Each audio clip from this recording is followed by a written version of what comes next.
So before we get into this video, we're just going to go through some of these comments really quickly. And we're going to start off with this one right here. Shout out to Eduardo. It's not a Democrat or Republican issue. It's saving this country. Okay. I don't know why there we go. Right there. I completely agree. So shout out to Andrew. They said, I love Vivek so much. Let's go Trump. Bring it home. Yeah, I agree. And somebody else, Nightwaker. Young people vote for Trump because I don't think you want to be drafted to a war you did not ask for. That's complete facts. And And lastly, somebody said, Vivek is a smart, articulate man. Indeed, he is. Actually, there was this other comment. I forgot about this one. Shout out to Clean and Sober Nation. I'm done with the party of liars. Voted for Trump, Susan, California. So there we have it, folks. And let's get into this video. Before we do that, shout out to the King Squad, the King Squad family, and the King Squad elites. You guys are the bomb.com, and I appreciate each and every single one of you guys. You guys are awesome. And don't let anybody tell you any different, all right? Be sure to like, comment, share, and subscribe. Share these videos so more people can be exposed to the truth. And let's get right into this video.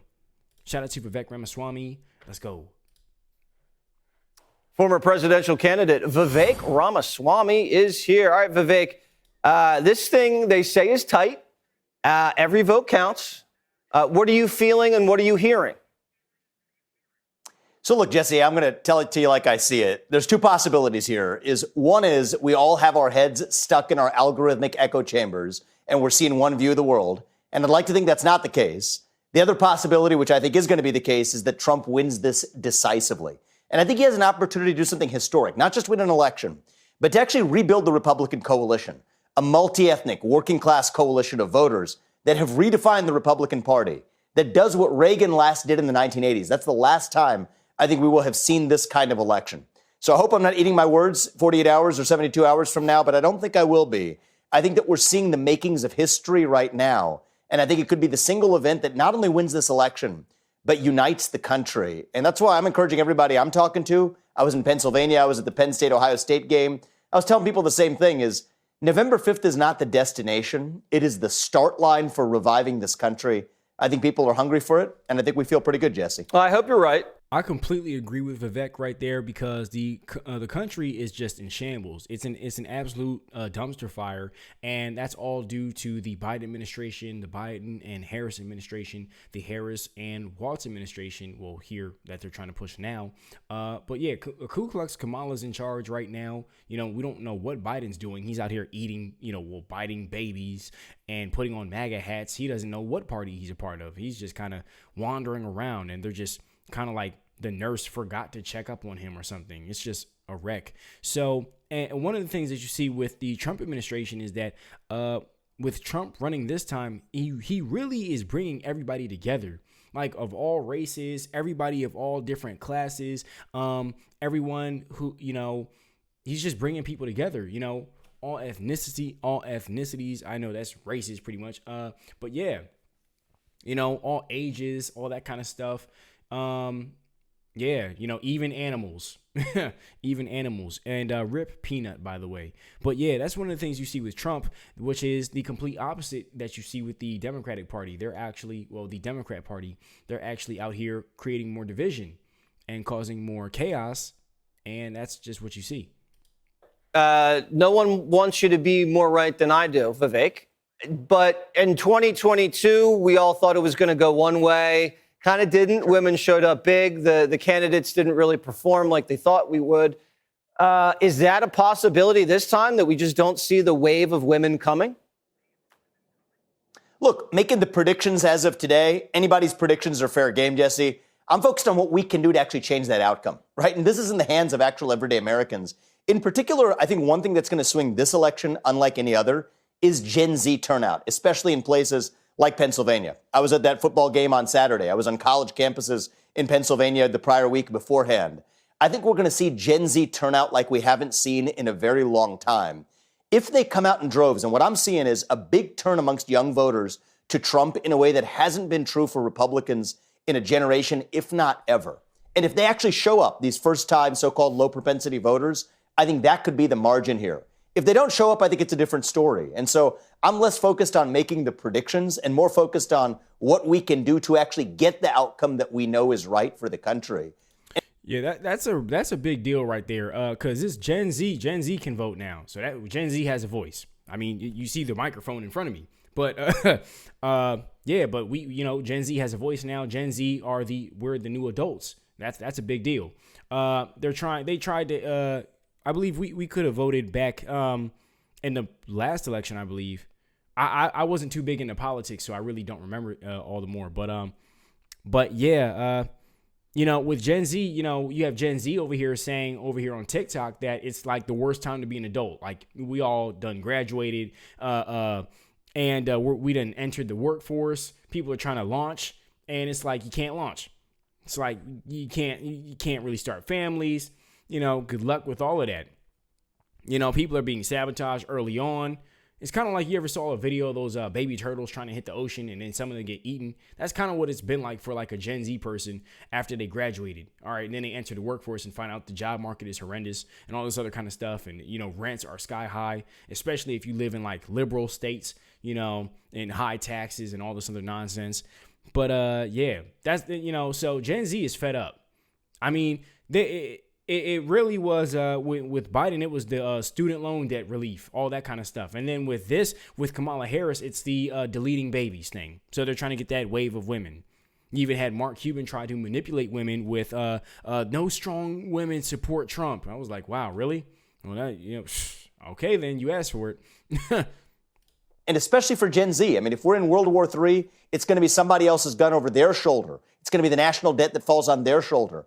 So in many ways, they have the most skin in the game. They have the lightest voting participation in the past. I think they're going to come out in droves for Trump if they come out. And so our focus. Yeah, we're not trying to fight this war. I'm going to say that right now. We are not trying to get, blasted at. Nah, dog. I'm going to just say that right now. It's not just me who thinks like this. So, people can attack me all they want. But yeah, it's a plethora of us that think like that. And I will speak for many Gen Z guys. The Gen Z girls will just get pregnant. It doesn't matter how strong and independent they think they are. They will just, if they draft girls too, the girls will be out here just getting pregnant. That's what's going to happen. Then it's going to be us left to get blasted at. And I'm not here for it. So I'm like, no, forget Ku Klux Kamala. Y'all not finna take me out.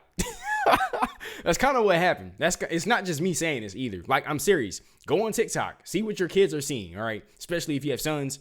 See what they're looking at. All right. Because this stuff is all over social media.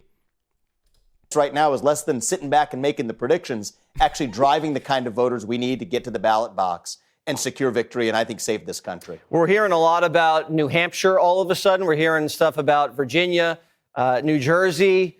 A little birdie told Trump something about New Jersey. What are those little things telling you? Well, look, I think one of the things that we've seen from Donald Trump this cycle, which is unique, is he's not just going to the traditional swing states. I mean, we were together at that Madison Square Garden rally in supposedly hard blue New York with 200,000 people lined up outside. And so what we're seeing across the country, and I think this is true to the campaign, Donald Trump and the Republicans that are running for office, we're not just running to lead one party, to lead red states, but to lead the United States. And so I think it's a beautiful thing. Donald Trump is making that stop in Virginia, speaking about New Jersey, showing up in the middle of New York City, hard Manhattan would have been unimaginable before. That's the opportunity ahead of us, is to unite a nation. That's what's at stake here. The Democrats are playing divide and conquer. You look at the identity politics game they've played all the way to selecting the top of their ticket, and for that matter, identity politics and selecting Tim Walz as their VP. We're rejecting that, and I do think that there's a special opportunity here. We're all going to be thrilled if Donald Trump wins on election night, as we expect. There's only one person who I think could be more thrilled than any of us, Jesse, and that's probably Joe Biden. That's a matter for another day. But I do think that we are going to have a winning coalition here that unites the country, maybe even Joe Biden along with us. All right. Well, like you said, it really is about voters seizing the opportunity themselves. Vivek Ramaswamy going to football games and closing hard. Thanks, Vivek. Click here. Yeah, that's super facts. Heavy on the war thing, too. I know some people try to make it like, oh, yeah, it's so patriotic and this is that and the third. Thank you to everyone who served in wars and stuff. Thank you for your service. All right. I am not knocking that at all, nor am I being disrespectful in any way, shape, or form. I'm just simply stating that in these modern times, in a country that does not give a crap about, does not give a crap about me. I'm going to say that right now. Like young men. All right. It's like, why would I fight this country's war? And that's generally the mindset that Gen Z men have. Okay. Like, for instance, case in point, when there was talk of us being drafted, it was like, whoa, drafted? You got to be kidding me. Drafted for what? And, from everybody would be eligible from like ages, 18 to 25, I think. The cutoff is 26, I believe. I could be wrong, but yeah, that's what I remember reading. And then they were talking about drafting Gen Z women as well. And when that happened, it was all over TikTok. They were like Googling how to qualify for mental health issues. I was like, whoa. How to, focused on getting pregnant immediately. I was like, wow. So that would just leave us to just get, blasted at. Like, whoa. I did not volunteer to be in a lethal laser tag, okay? Like real life laser tag. I did not raise my hand and nominate myself as tribute. I did not do that, all right? I like my life, I'm a father. I got a kid to feed, nah. But on top of that, who am I fighting for? Like, what the heck? So why would I go and risk my life for, a country that is kind of under the control that is under right now? This party hates me. Like, what the heck? So why would I fight for these people? That's kind of the mindset. And like I said, when I say this, it's not just IamKingReacts talking. It's literally like the general mentality that was pushed around and surfaced around through amongst Gen Z men. So all you got to do is like do a deep dive on TikTok. You'll see what I'm talking about. Like look up Gen Z draft and see what they were talking about, the TikToks they were making. Look Instagram as well, all that kind of stuff. You can and X as well. You can see what I'm talking about. To my Gen Z supporters, you guys know exactly what I'm talking about. But yeah, so that's that. It's a wild time to be alive. Yeah, it's a wild time to be alive. Other than that, let me know what you guys think about what Vivek said. Shout out to Vivek Ramaswamy. And yeah, as always, this was just my thoughts and commentary on this subject, on this topic. And shout out to the King Squad, the King Squad family, the King Squad Elites. You guys are the bomb.com. Don't let anybody tell you different. You guys are awesome. I appreciate each and every single one of you guys. And that's that. Have a great day. All that great stuff. Peace.